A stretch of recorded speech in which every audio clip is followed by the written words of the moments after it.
Now it's my great pleasure to introduce my colleague in the School of Historical Studies, Peter Perret, a distinguished historian of modern Europe. His numerous books and publications, articles, reflect a very wide range of research, but two areas I believe stand out. The one is the political and intellectual challenges of war, and the other one is the interaction of art with ideology and society. The latter reflected again in a more recent book of his called German Encounters with Modernism, 1840 to 1945. Today, Professor Perret will talk to us on Einstein, Freud, and their pamphlet, Why War? Peter.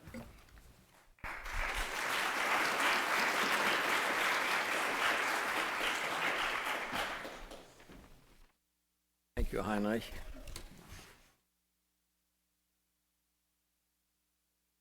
The collaboration between Einstein and Freud came about through the International Institute for Intellectual Cooperation, an agency of the League of Nations, which in 1932 asked prominent figures in the humanities and sciences to discuss significant aspects, issues of the day with partners of their choice, the dialogues to be published by the Institute. Among those approached was Einstein, who invited Freud to join him in exploring if and how humanity might turn away from war. After Freud agreed, Einstein outlined his views in a letter to which Freud responded at length. The two letters, Einstein's over 1,000 words, Freud's not quite 4,000 words long, appeared in separate English, French, and German editions in March 1933, the English pamphlet under the title, Why War? The pamphlet is often mentioned in the literature, but discussed, if at all, only briefly. And yet, the dialogue, though circumscribed, deserves attention as a document in the history of ideas, of efforts to understand the place of war in human affairs, and as a document of 20th century Europe. Its context, formed by such developments as revolutionary populism and the links between biology and politics in right-wing thought. The letters also tell us something about their writers. Both men's pessimism, perhaps more pronounced in Freud than in Einstein, which diminished neither their curiosity nor their creativity, their broad interests, and their sense of intellectual and ethical responsibility, which caused them to cross professional boundaries to explore a problem they had never investigated systematically, although it had long troubled them. 20 years earlier, the First World War had turned Einstein's dislike of German military culture into outspoken pacifism. Freud, in 1915, published an essay that interpreted the World War as symptomatic of severe psychic weaknesses in humanity, which society and culture had not been able to ameliorate, a point to which he was to return in his letter to Einstein. Throughout the 1920s, both men backed pacifist causes, although Freud did not support unilateral disarmament, which, as the radical right grew stronger in Germany, Einstein also came to reject. Now, Einstein welcomed the Institute's proposal as an opportunity to place public discussion of war and of the causes of war on a scientific footing. What he thought these causes might be is already indicated by his choice of collaborator. He was not a social scientist, nor a statesman or politician, but a psychiatrist, and moreover, one who, in such works as Civilization and Its Discontents, had shown himself an incisive and disturbing analyst of the human condition.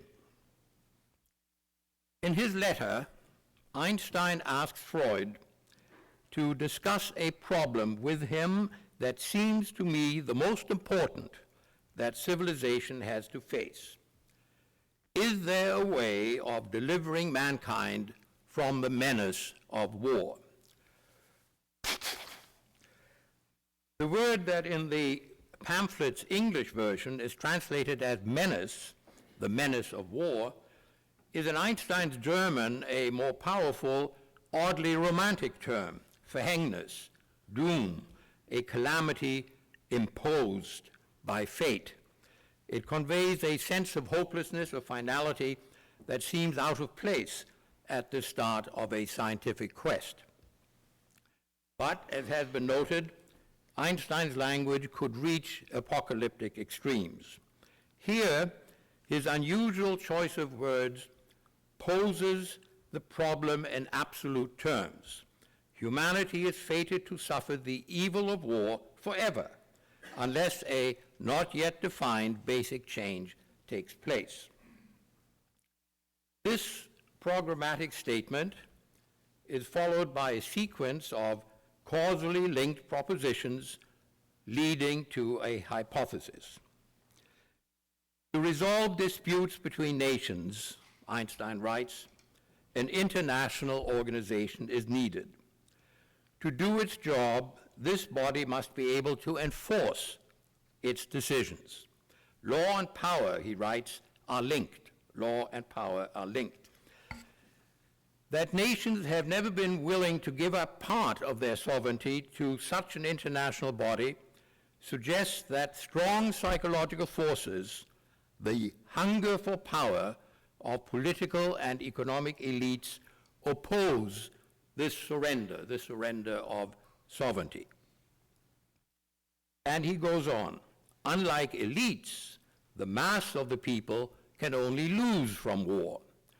Propaganda may persuade them to support a war, but the fact that they don't only support a war, but often do so enthusiastically, that indicates to Einstein that, as he puts it in a key sentence, people have within them the need to hate and to destroy. He notes that although human aggression operates in many forms, and he gives as examples civil wars or the persecution of minorities, he has deliberately emphasized war between nations, because war between nations are the most representative and destructive type of large-scale violence, the study of which may best indicate how all armed conflicts may be avoided. And perhaps this same methodological need for simplification keeps him from considering genuinely defensive wars. His concern is with the sources of aggression. And he concludes by asking whether it is possible to make people more resistant to the destructive forces that are within them. In his reply, Freud writes that he will outline the problem of avoiding war from the perspective of a psychological observer. Since Einstein has already said all that needs to be said, he, Freud, will be content to confirm and support his arguments as best he can. And in fact, Freud's response never moves far from Einstein's words. He enters into these words, returns to them, but his analysis gives Einstein's ideas a new and perhaps unexpected edge. He starts with Einstein's association of law and power. Law needs power. A link, Freud suggests, that should be rephrased. Instead of law and power, it should be law and violence, since power is based on the ability and the willingness to use violence. He then traces the historical role of violence in the creation of communities, states, and laws, and finds that violence has what he calls a dual nature, that not all aggressive wars, that not all wars of conquest can be condemned. Some are unmitigated evil, he writes. Others, despite their destructiveness, have also led to law. And as an example, he mentions the expanding Roman Empire in the ancient world, which created the Pax Romana. From social and political behavior, Freud turns to its psychic motivations. And again, Einstein's words provide his theme. He begins, "You write that men's enthusiasm for war is easily roused, and you assume that a force within them, an urge to hate and destroy, is receptive to this indoctrination." And he, Freud, agrees with that, and further suggests that the psychoanalytic theory of drives may offer an explanation for this condition. Psychoanalysis, he writes, has developed the hypothesis that human drives are of two kinds: those that seek to preserve and unite, and those that seek to destroy and kill. The former are called erotic, in the sense in which Plato used the word eros in his Symposium, or sexual, which includes but goes beyond the popular conception of sexuality. The latter are called aggressive or destructive. Freud called this hypothesis merely a theoretical clarification of the familiar opposites of love and hate, but he adds two crucial points. By itself, neither the erotic nor the destructive drive is good or bad. And further, a drive rarely acts in isolation. Usually the elements of one join elements of the other. Their fusion may modify the purpose of the primary drive or make it achievable at all. For example, in self-preservation. Self-preservation is erotic in the Platonic sense, but it cannot carry out its task without aggression, without the willingness to cause pain, without the willingness to hurt.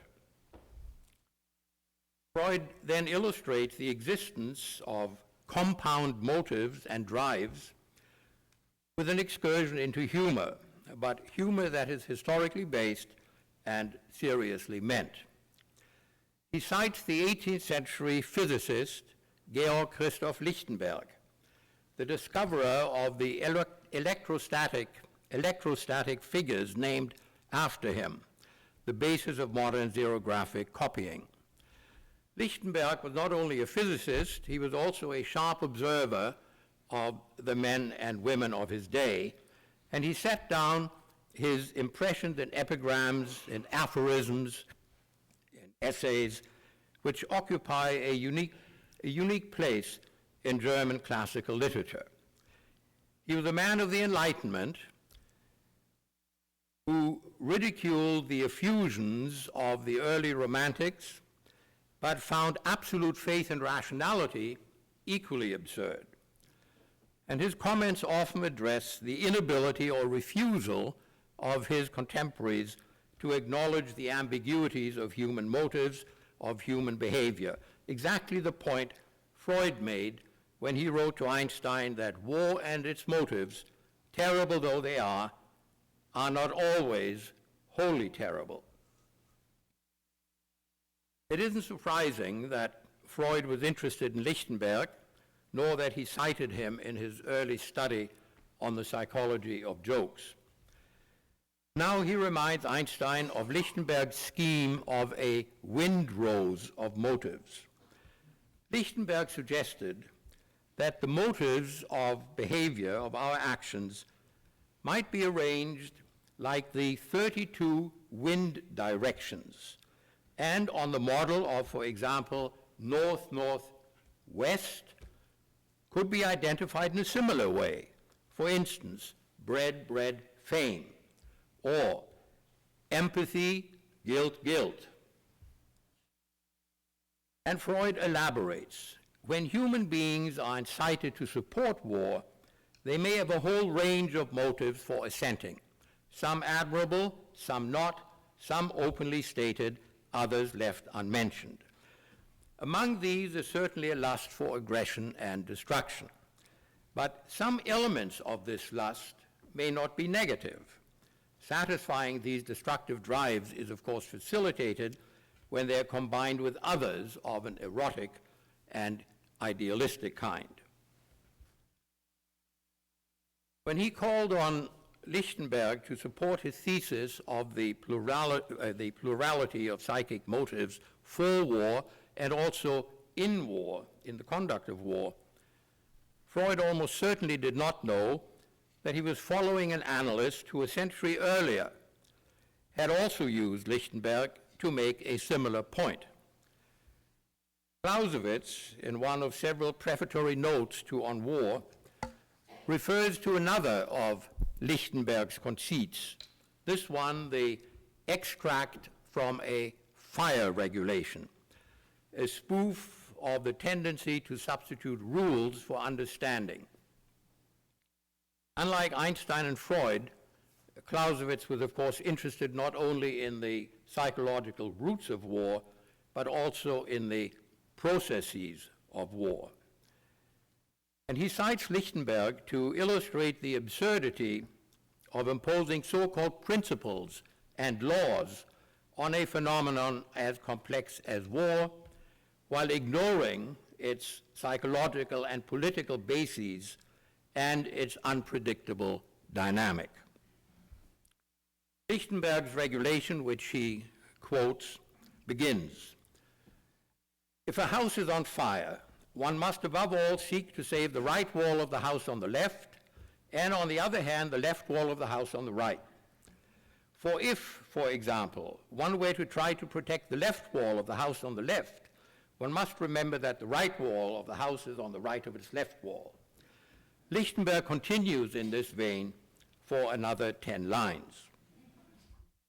That two discussions of war, 100 years apart, quote the same satirist, points to the long and frustrating sequence of efforts to understand the causes and nature of war, of which Einstein and Freud's dialogue is merely one. Where they and Clausewitz differ from many other theorists and analysts is in their emphasis on the irrational. Is it realistic, they ask, for analyses of war to exclude fear, urges, fantasies? In short, is it realistic to exclude emotions? Einstein made a somewhat similar point in 1930 when he commented on his assistant Leo Szilard's plan for world government. Szilard, he said, may be inclined to exaggerate the role of reason in human affairs. In his letter, Einstein argued that people have the need to hate and to destroy. Freud's reply expands and complicates this point by adding that aggression may also be found in ethically valid actions, for instance, self-defense, and conversely, that drive seeking to preserve and unite might be alloyed with hatred and the wish to destroy. That motives may be mixed is hardly news. Freud here converts common knowledge into elements of a theory which he then applies to Einstein's argument. From the proposition of the dual nature of violence follows, among much else, that it is the mix of motives underlying war that helps make war so open to misinterpretation. Freud then returns to the psychoanalytic conception of libidinal and aggressive drives. By itself, the aggressive drive may lead to pure criminality. Fused with the erotic drive, it serves the organism's self-preservation. In either case, he argues, the drive is so basic that it may be deemed biological. Consequently, its modification will take time. It is unrealistic to expect that a sufficient number of people can be rapidly taught to control their instincts and adopt a less fantasy-driven view of the world. Only indirect methods gradually taking hold may prevent war. promoting the sense of a common humanity, of shared interests across borders, encouraging the growth of emotional and practical ties between people. And pessimistically, Freud adds, an unpleasant picture comes to mind of mills grinding so slowly that people may starve before they get their flour. Well, what is the result of the exchange of letters we have traced? From the outset, Einstein knew that to eliminate war, one must first recognize its causes. As the international order was breaking down in the 1930s, he and Freud focused not on particular crises, but on the forces behind them. If they did not progress as far as they and we would have liked, pragmatic heads of government fared much worse.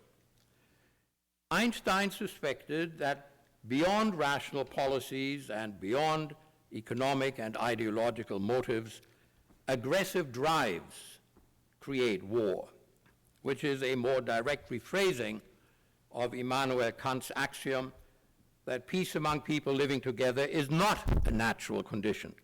On the contrary, natural is a state of war. Incidentally, this is one of many echoes of the Enlightenment in the two letters, another, of course, being the appreciation of Lichtenberg. Freud confirmed but expanded on Einstein's belief in the existence of destructive drives, and he did this by noting that they're often fused with harmless motives, which makes them more difficult to recognize and control. Only a drawn-out, indirect process of social and cultural change offered hope. Now, this may not seem much of a result. And although Einstein expressed his deep appreciation to his collaborator, Freud was disappointed in what he had written, as he often was after finishing a manuscript. And we could easily conclude that their exchange ended in failure. But Einstein and Freud not only reject facile solutions, false hopes, in itself an achievement, they open the way to better understanding. Yes, their ideas were certainly of their time. In 1949, the anthropologist Ashley Montagu tried to convince Einstein that human beings do not have aggressive instincts, yet opinion on the existence of innate aggression remains divided. Liberalism tends to see the individual as a potential victim of aggressive ideologies and repressive institutions, which is only too often the case, but need not mean an absence of aggressive drives in the victim, nor the irrelevance of these drives to the exercise of collective institutional aggression. And however their ideas strike us today, Einstein and Freud would have been astonished if the theories with which they backed their belief that aggressive drives are innate in human beings and that they play a role not only in personal but also in international relations, that these theories had not been refined or even rejected in the intervening years. The question remains, how far have we moved beyond them? Not only what they wrote, but what they did not write deserves attention. It may seem strange that in their dialogue, neither man addresses studies then being written on the links between war and human nature. And there are any number of examples one can give. Let me cite only one. They do not, for example, mention Carl Schmitt's brilliantly destructive conception of the political, first published in 1927, reprinted in 1931, and again to National Socialist acclaim in 1933. A work that treats war as an impersonal political tool, as something that is not linked to goodness or evil in man, and as something that should be employed without the hatred one feels for enemies in private life. It is a tool in the processes of public life, and it should be used rationally, coldly, as a tool. It has nothing to do with the individual's emotions, nothing to do even with the emotions of the mass.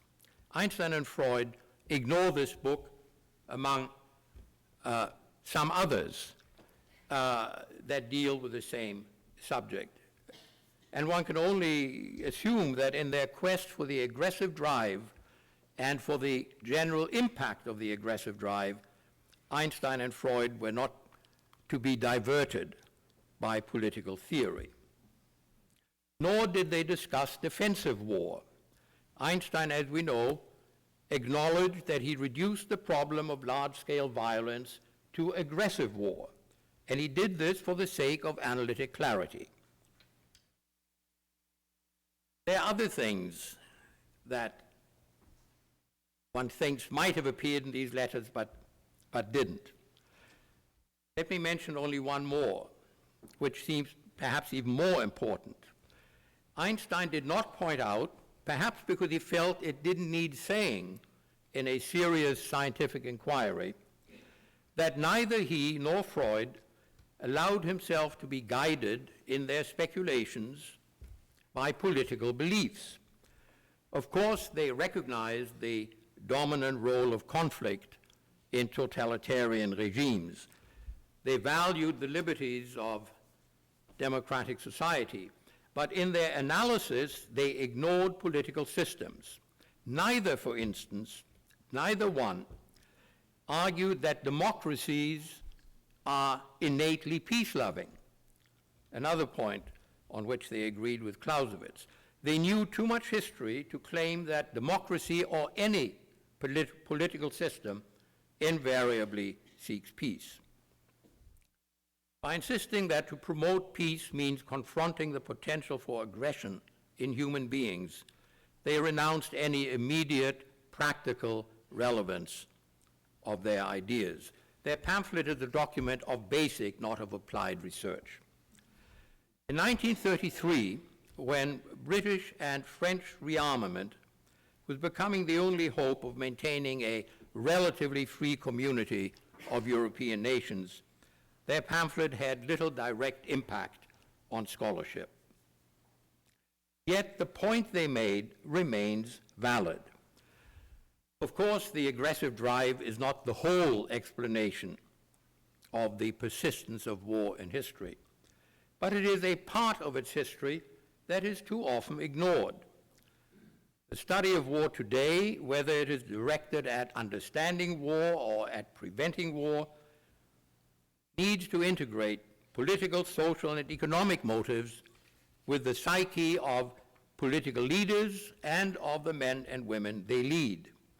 Today, as 70 years ago, the reciprocal links between an individual's emotions and society's susceptibility to arguments for war await further exploration.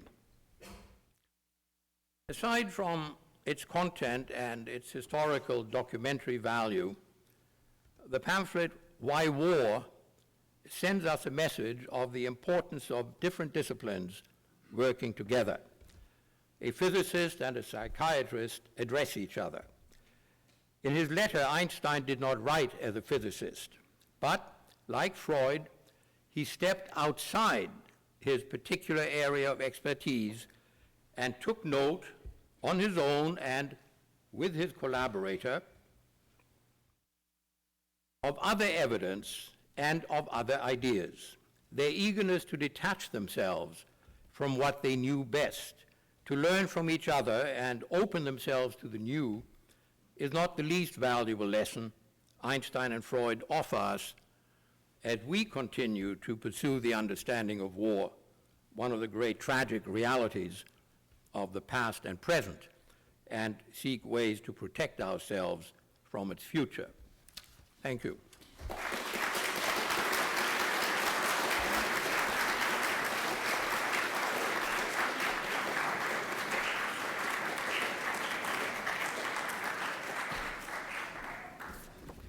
Thank you so much, Peter, for that tremendously interesting talk and something that will give us much to think about. Next, we turn to our colleague in the Institute School of Social Science, Joan Scott. Professor Scott's research is principally on the history of modern France and on the field of women's history. Her many publications in very, very interesting ways have challenged the foundations of conventional ways that we practice history. She has raised in particular significant questions about the nature of evidence, of experience, and about the role of narrative in contemporary and also earlier historical practice. And her work has had a major impact on the field of intellectual history, among others. Her more recent work has focused in particular on gender and democratic politics. I mention only one book, which I will never forget, reading while I was in France, and it truly illuminated the experience I was having there. It's a book called Only Paradoxes to Offer: French Feminism and the Rights of Man. Today, her topic is Einstein's politics. Professor Scott.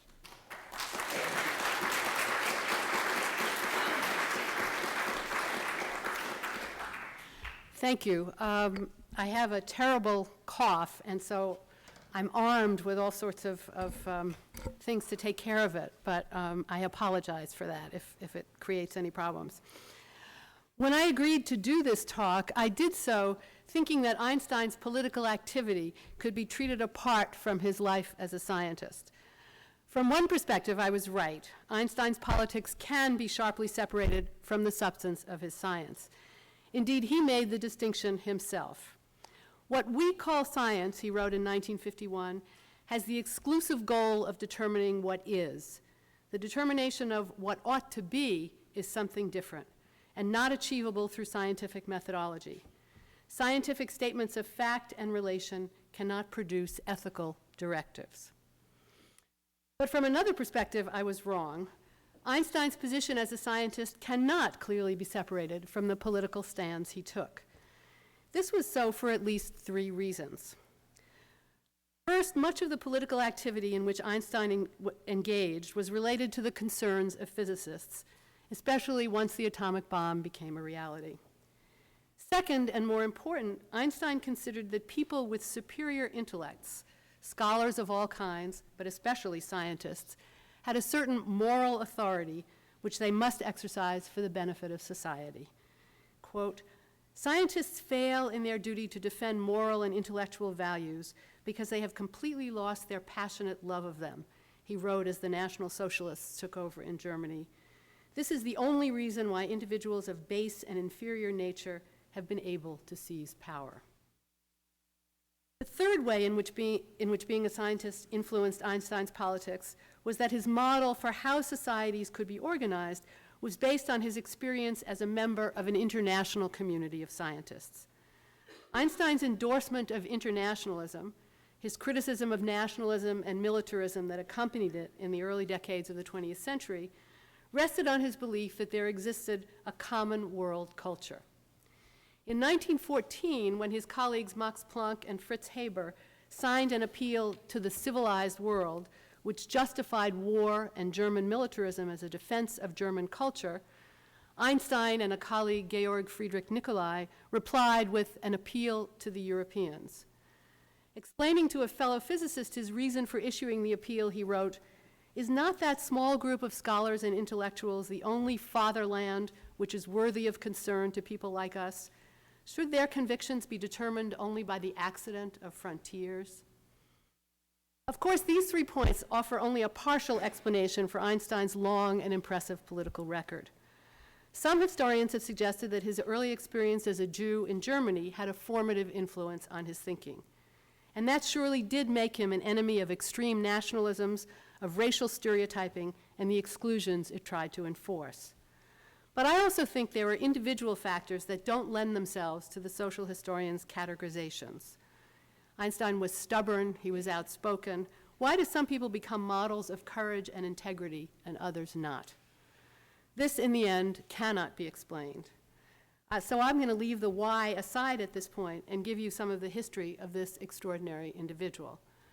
Inevitably, I'll leave out some people's favorite stories or familiar stories, but there's so much rich material that I've had to be selective.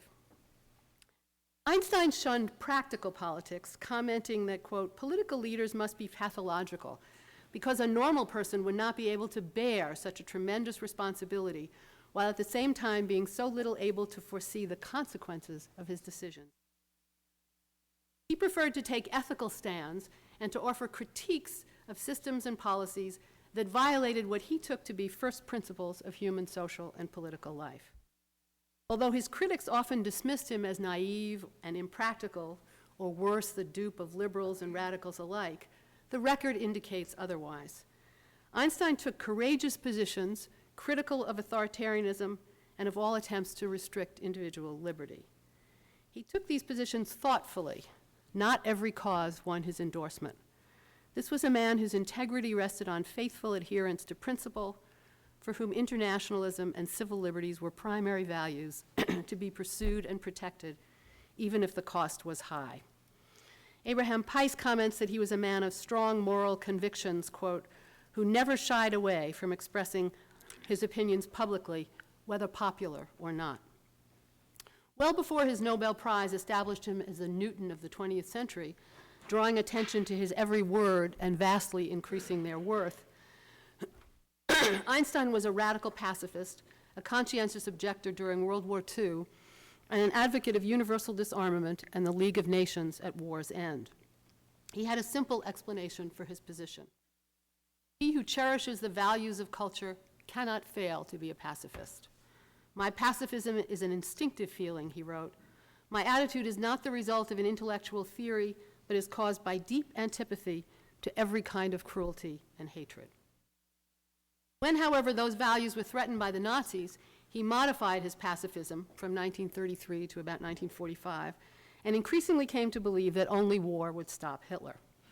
He not only supported the war and eventually the US entry into it, he also privately boycotted situations which granted recognition to supporters of the Nazi regime. In 1936, for example, he refused to participate in the Harvard tercentenary celebrations because he later explained, representatives of German universities had been invited, although it was generally known that they were in full cooperation with Hitler's acts of prosecution against Jews and liberals and against cultural freedom in general. Einstein's boycott of Germany continued until the end of his life. In 1949, he refused to rejoin his old institute, now named for Max Planck. He saw no real effort on the part of German intellectuals to atone for what he called the crimes they had committed. Quote, the conduct of the German intellectuals, seen as a group, was no better than that of the mob, he wrote bitterly. But in 1937, Einstein's concern extended to Spain, and in 1938, he joined a group of Princeton professors who urged an end to the US weapons embargo against the anti-Franco government. The loss of political freedom in Spain, he wrote, would seriously endanger political freedom in France, the birthplace of human rights. This comment earned him the enmity of an anti-Semitic tabloid newspaper in Brooklyn, which accused him of favoring the rights of Jews to the exclusion of Christians and urged that, quote, he be sent back to Germany where he may fully realize how to mind his own business. So much for democracy and freedom of speech in the United States. This was neither the first nor the last call to send Einstein back from whence he came. In 1932, when he applied for a visa to come to America and join the Institute, the Woman Patriot Corporation, anti-suffragists who, having lost the battle against women's right to vote and turned their attention to, among other things, the Bolshevik menace, demanded that Einstein be denied entry. He was the leader, they said, of anarcho-communists who wanted to shatter the military machinery of existing governments to prepare the way for a worldwide communist revolution. It wasn't only his politics that offended these women, but his science. He had, they maintained, quote, promoted lawless confusion to chatter the church as well as the state, and to leave even the laws of nature and the principles of science in confusion and disorder. His frequently revised theory of relativity, the leader of the group announced, is of no more practical importance than the answer to the old academic riddle, how many angels can stand on the point of a needle if angels do not occupy space? This might be laughable, the hyperbolic fantasies of super patriots, but for the fact that it had an effect. After receiving the woman patriot protest, the State Department alerted the consulate in Berlin to press Einstein on his political views during his interview for his visa. Was he a war resistor?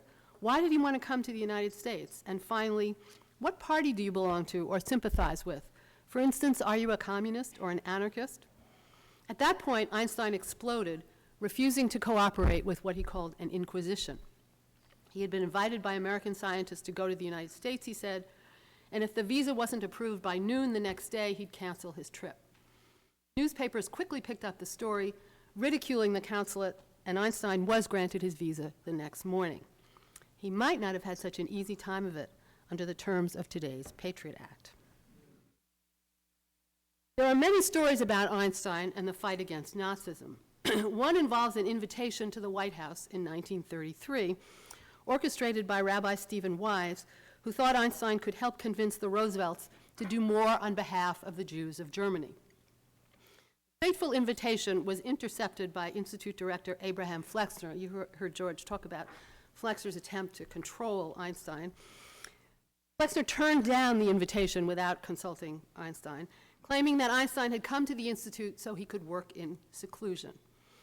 Einstein learned of all of this after the fact through a series of coincidences, and he immediately wrote apologizing to Mrs. Roosevelt, explaining that he had known nothing of the invitation. A second invitation was issued, and the Einsteins spent a night at the White House. Whatever was discussed did not have much impact on American policy at the time, but the repercussions at the Institute were enormous. Einstein sent a letter to Rabbi Wise with Concentration Camp Princeton as the return address. And he complained mightily to the Board of Trustees about Flexner's many attempts to dictate his behavior. If Flexner did not leave him alone, he warned, he would resign from the Institute immediately. Needless to say, Flexner desisted, but relations between him and Einstein, despite George's happy representation of them, remained tense over the years. Another war story involves Einstein's letter, written in 1939, at the urging of Leo Szilard, to alert Roosevelt to the possibility that Germany might be developing the atomic bomb. Szilard noted that Einstein was willing to take responsibility for writing to Roosevelt, even though the alarm about a German bomb might be a false one. The one thing most scientists are really afraid of, Szilard said, is to make fools of themselves. Einstein was free from such a fear, and this, above all, is what made his position unique on this occasion. In response, Roosevelt set up a board to investigate, but nothing really happened until 1941, when the Manhattan Project was set up.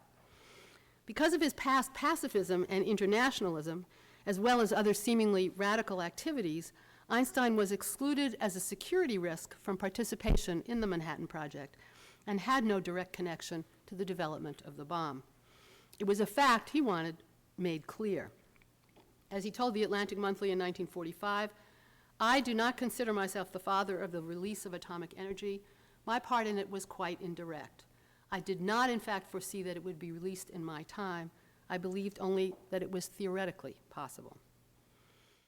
After the bomb was dropped on Hiroshima, and as the post-war Cold War arms race unfolded, Einstein once again became a pacifist and an advocate for peace. He called for a world government, not the nascent United Nations or any other existing body, a different kind of government, in which the United States would confide the secret of the bomb, not for the sake of our power, but in the hope of establishing peace through world government. Do I fear the tyranny of world government, he wrote? Of course I do. But I fear still more the coming of another war or wars. Any government is certain to be evil to some extent, but a world government is preferable to the far greater evil of wars, particularly with their intensified destructiveness. Until such an institution could be established, he called for strengthening the authority of the UN and for scientists to educate the public about the dangers and the peaceful uses of atomic energy. He chaired the Emergency Committee of Atomic Scientists, founded for this purpose from 1946 to 48. In 1948, his comment to the New York Times echoes a theme about the moral responsibility of scientists that I mentioned earlier, but now it was inflected with greater urgency and grounded in recent history. Quote, "We scientists whose tragic destiny it has been to help make the methods of annihilation ever more gruesome and more effective must consider it our solemn and transcendent duty to do all in our power in preventing these weapons from being used for the brutal purpose for which they were invented. What task could possibly be more important to us? What social aim could be closer to our hearts?" Einstein opposed development of the hydrogen bomb and earned Edward Teller's enmity for it. "General annihilation beckons," he commented, and he condemned what he called the hysterical character of the arms race on both sides. During the Korean War, Einstein quietly supported those who chose conscientious objection instead of military service. Quote, "The conscientious objector is a revolutionary," he wrote to the friend of a young man who had been sentenced to prison for refusing to go to war. Deciding to disobey the law, he sacrifices his personal interests to the most important cause of working for the betterment of society. Einstein's last political act in April 1955 was a call issued with Bertrand Russell. It came to be known as the Einstein-Russell Manifesto for world peace. The appeal was from human beings to human beings. Quote, "Shall we put an end to the human race, or shall mankind renounce war?" the signers asked. The manifesto, published 3 months after Einstein's death, called for a conference of scientists from all over the world to open communication and cooperation in order to end the arms race. Although Einstein did not live to attend it, the manifesto was the basis for the Pugwash Conference organized in July 1957, where scientists from East and West met for the first time since the end of the war to discuss the problems of nuclear arms. Here was Einstein's community of science enrolled in the cause of peace. Einstein's politics were not confined only to issues of war and peace. They extended to civil liberties and to protecting the conditions of freedom of inquiry and speech that he felt were vital to the pursuit of science and the general health of democratic society. His early enthusiasm for the Russian Revolution yielded to intense criticism of the authoritarian rule there, and he refused ever to visit the USSR. But that didn't stop him from endorsing a kind of utopian notion of socialism in an essay written in 1949.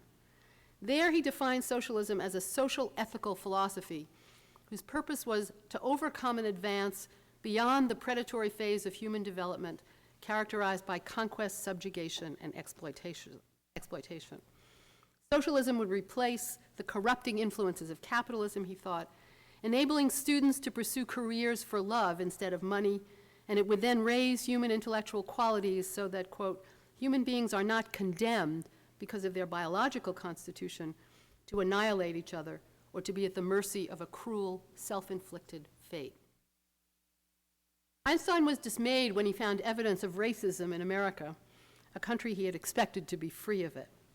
He protested a series of lynchings that took place in the 1940s and called upon President Truman to do something to end them. When Marian Anderson, in Princeton for a concert, was denied a room at the Nassau Inn, the Einsteins invited her to stay with them, and she did every time she came to town. He also became a friend of Paul Robeson. He wrote articles pointing out that racial discrimination contradicted the American tradition of equality, and he accepted an honorary degree from Lincoln University. It was one of the pictures that George had in his presentation, though he had refused them from many other places, as a way of showing support for black education. As the domestic effects of the Cold War became evident, Einstein became alarmed and depressed. How could it happen here? And then increasingly outspoken. His private letters and public statements fill an FBI file, which from 1952 to 53 alone is 1,200 pages long. "I have become a kind of enfant terrible in my new home, due to my inability to keep silent and to swallow everything that happens here," he wrote to the Queen Mother of Belgium in 1954. "Besides, I believe that older people who have scarcely anything to lose ought to be willing to speak out in behalf of those who are young and who are subject to much greater restraint. I like to think it may be of some help to them." In 1950, he supported the University of California Senate's opposition to the loyalty oath the regents wanted to impose, and in 1953, he called for the commutation of the death sentence for the Rosenbergs, arguing that whatever their guilt or innocence, the punishment was unjust. By far the most publicized of his actions on civil liberties in these years was the letter he wrote in May 1953 to William Freuenglass, an English teacher at James Madison High School in Brooklyn. Freuenglass had refused to testify before the Senate Internal Security Subcommittee, ostensibly about courses he had given years before on techniques of intercultural teaching, but really about his political affiliations. And Freuenglass was about to be dismissed from his job. He wrote to Einstein asking support for the stand he had taken. Einstein earlier had written to another teacher in similar circumstances, and so Freuenglass soliciting additional support. He said he had, on principled ground, refused to answer any questions about his political affiliation. Einstein wrote back to Freuenglass this way: "The problem with which the intellectuals of this country are confronted is very serious. Reactionary politicians have managed to instill suspicions of all intellectual efforts into the public by dangling before their eyes a danger from without. Having succeeded so far, they are now proceeding to suppress freedom of teaching and to deprive of their positions all those who do not prove submissive. What ought the minority of intellectuals to do against this evil? Frankly, I can only see the revolutionary way of non-cooperation in the sense of Gandhi's. Every intellectual who is called before one of the committees ought to refuse to testify. He must be prepared for jail and economic ruin, in short, for the sacrifice of his personal welfare, but in the interest of the cultural welfare of this country. However, this refusal to testify must not be based on the well-known subterfuge of invoking the Fifth Amendment against possible self-incrimination, but on the assertion that it is shameful for a blameless citizen to submit to such an inquisition, and that this kind of inquisition violates the spirit of the Constitution. If enough people are ready to take this grave step, they will be successful. If not, then the intellectuals of this country deserve nothing better than the slavery which is intended for them." P.S. This letter is not a private communication. So, of course, the letter was released as a public statement and drew many responses. Predictably, Senator Joseph McCarthy labeled Einstein a dangerous enemy of America, a disloyal American. The American Committee for Cultural Freedom called the letter ill-considered and irresponsible, while Bertrand Russell praised its courage. Several other New York City school teachers facing inquiries similar to Freuenglass's cited Einstein's letter when they refused to cooperate with the investigating committees. It became a kind of principled policy statement. And Abraham Peiss comments that perhaps if Robert Oppenheimer had followed Einstein's advice when he was called before similar committees to go to Washington and tell those investigating his political affiliations that they were fools and then come home, this is actually what Einstein said, his own case might have been less messy. Einstein's public comment on the Oppenheimer affair was brief, published in 1954 in the Bulletin of Atomic Scientists, but one has the sense reading it that Einstein had seen things like this happen before. Quote, "The systematic and widespread attempt to destroy mutual trust and confidence constitutes the severest possible blow against society." This brings me to the end of my report on Einstein's politics. A year later, in 1955, he was dead, memorialized this way by his friend and fellow physicist Niels Bohr. "The gifts of Einstein," Bohr wrote, "are in no way confined to the sphere of science. Indeed, his recognition of hitherto unheeded assumptions in even our most elementary and accustomed assumptions means to all people a new encouragement in tracing and combating the deep-rooted prejudices and complacencies inherent in every national culture." Thank you.